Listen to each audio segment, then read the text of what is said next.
Who are you? Yes, that's the question we asked last week, and we clarified with, who are you as a writer? No, we're not talking about the person who's dreaming of writing. We're talking to the serious writer, the one who wants to be a professional writer, the one who wants a writing business. This week, we look at the 2 key decisions for your business. Then I have 4 jobs for you to complete. Don't skimp on them. They are crucial to future readers, to other writers, and to your view of yourself as writer. What are these? Keep listening.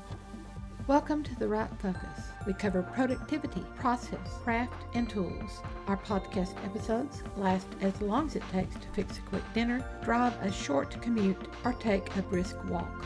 All through the summer months, we focus on the craft of writing novels and novellas and epics, from beginning ideas to prepping for publication, week by week by week. This week, we have to determine our writing self, our writing biz setup. We're gaining objective distance this week. Still, you can tinker with a new idea if you want, or do this grunt work now. It has to be decided, now or later. First, we need to determine who will we be as a writer. Yes, I know we all want to be best-selling authors on the New York Times bestseller list, with our books made into films, and newbie and wannabe writers anxious to breathe the rarefied air around us. Let's get to reality. Will you use your own name or a pen name? This simple question has double-sided options. Luckily, we don't have to walk the keen edge of a sword blade to discover our answer. Many writers want to use their own name. They want no hassles about real name versus pen name, and they work to create a brand based on their own name. Those who have an especially unusual name find that it helps distinguish them from other writers. It helps drive their brand. And readers buy that author name once they glom through a series that they love. A great many writers use a variety of their own names. They might use initials with their surname, or convert their first name to an initial and append their middle name, which is only a slight alteration. Some writers use their maiden name rather than their current married name. Yet in these days of cyber transparency, a great number of writers are using pen names to create a wall between their private lives and their public writing lives. Most writers choose a pseudonym at the beginning of their career in order to avoid problems at their workplace, whether that comes from a boss looking over their shoulder for work product, or untactful colleagues, or more. A few writers are working in a genre that might raise the eyebrows of those around them.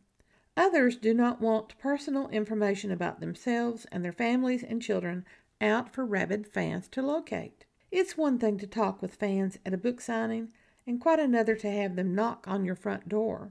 Wisdom tells us to build a wall between our private and our writing spheres. The thickness of that wall is your decision. You can create a glass wall or double-sided concrete. Using a pen name also gives introverts a role to enact when they attend seminars and conferences and book signings. Synonyms require careful selection. Salvatore Albert Lombino had a very successful career as Ed McBain and Evan Hunter. Study these 2 pen names. While the genre is the same, the subgenres are not. The subtle difference is reflected in these pen names.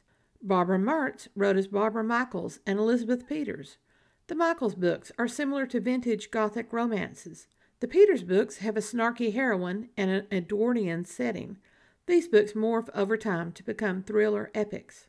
Elizabeth Pargeter wrote historical novels under her own name and her Cadfael medieval mysteries under Ellis Peters. What I'm saying here is that you're not limited to one pen name. You can use your own name and a pen name, or 2 pen names. Victoria Holt, Jean Plady, Philippa Carr, Eleanor Burford, Elber Ford, Kathleen Kello, Anna Percival, and Elalise Tate had the real name of Eleanor Hibbert. That's 8 pen names for one person. Under her own name, she wrote 9 epics, which were never accepted for publication. As Eleanor Burford, using her maiden name, She published 31 novels in a 20-year period. She then turned to historical fiction, using the Plady name for the books based on a location near her home, and in the course of her career penned 91 novels, as well as several that were nonfiction. She sold over 14 million books under this pen name. As Elber Ford, she wrote 4 additional novels, as Kello 8, and as Tate 5 more. I count for her 24 titles under Philippa Carr, her third most successful pen name, selling right at 3 million books. She only published 1 novel as Anna Percival. Her most successful pen name, however, was the one that I first encountered, Victoria Holt. She penned 37 novels under this name and sold over 56 million copies of her books. Obviously, Eleanor Hibbert reveals the reason many traditionally published authors turned to pen names. They were prolific. Hibbert certainly was. Wikipedia has a lovely chart which tells us that her total number of books is 191. 2 of her pen names were suggested by her agent. 1 pen name was suggested by her publisher. Hibbert called herself a compulsive writer, writing every day of the week, 5,000 words in the 5 hours before noon. In a typical month, she typed on a typewriter which she hated. She probably would have loved computers. 150,000 words, which is 5,000 times 30 days. By the end of the year, she would have generated 1.8 million words. She began publishing in 1941. Her last book was published in 1993, the year of her death. That's a 52-year career. Even considering that her output might have been slower at the beginning and end of her career, she would have produced over 81 million words in 45 of those years. In her afternoons, she proofread her own manuscripts, conducted research essential for her Plady and Tate books, and answered fan mail. Evenings were for social pursuits and entertainment, with chess being her game of choice. Go to Wikipedia. Read Eleanor Hibbert's biography. Of her own characters, she said that her heroines are women of integrity and strong character, struggling for liberation, fighting for their own survival. While she did eventually bow to the changing dictates of the marketplace, Hibbert's earlier Holt and Plady books continue to be reprinted and sold in greater quantities than many modern writers can hope for. Many of her 48 books under other pen names are being reprinted under the Plady name. As for pen names, Lombino and Mertz and Pargeter and many others are proof that there's no dishonor in a pen name. Look on your pen name as your writing business name and start looking at your writing as a business. You want it to generate money, don't you? Then treat it like a business. Determine how to become prolific. Many modern writers work at an increased rate of publication. They use several pen names to hide their output. While you are struggling with the day job, you will have great difficulty reaching 5,000 words 7 days a week.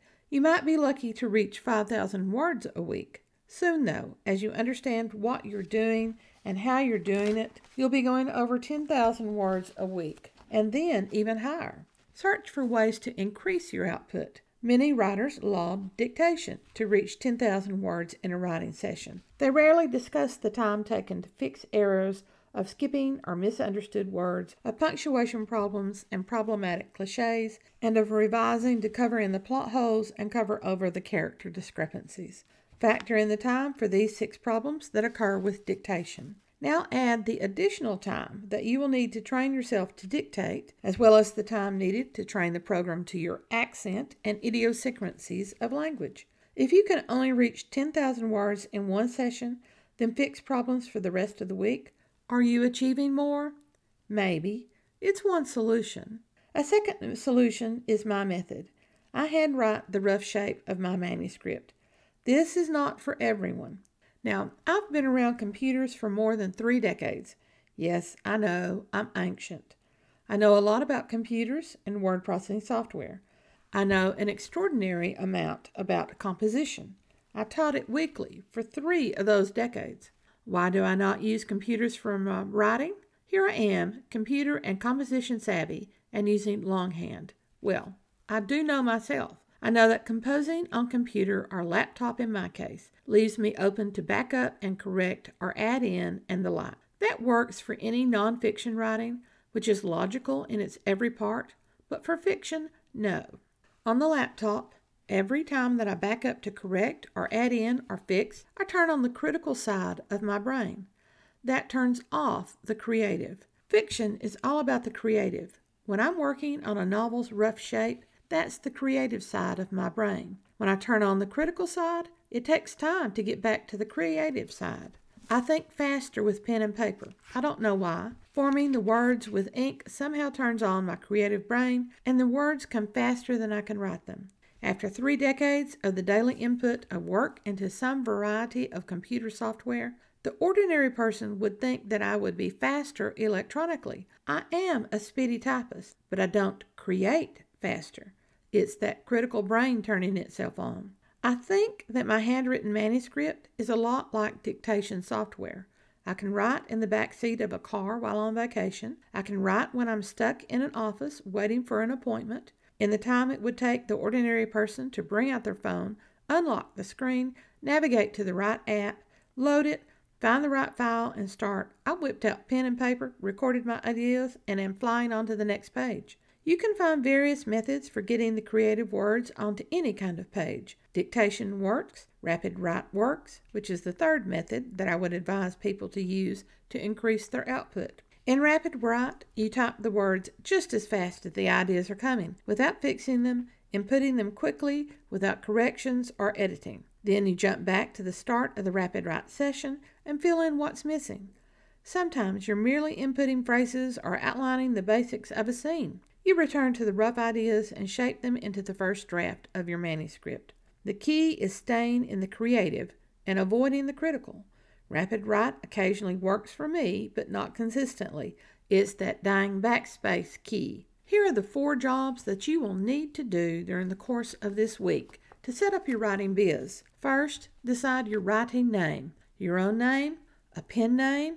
If you decide to go the self-publishing route, you may also wish to create your own publishing imprint with a business logo. Setting up an unusual but easily spelled author name means that your business imprint gets tied to that. As your writing career continues, you can add more pen names, all under the publishing imprint. Job 2. Whatever you decide, you will need to file for a tax identification number or the appropriate revenue department that issues business numbers for tax purposes. Tax ID numbers allow you to sell books to retail establishments like bookstores, online book distributors. You will have to know your business name before you file for a tax ID number. Job 3. Create a business email that you can easily access. Start funneling all your writing emails to that address. Job 4. Order business cards with your name, business email, and appropriate phone number. Writing begins to feel like a real profession when you hold your own business card.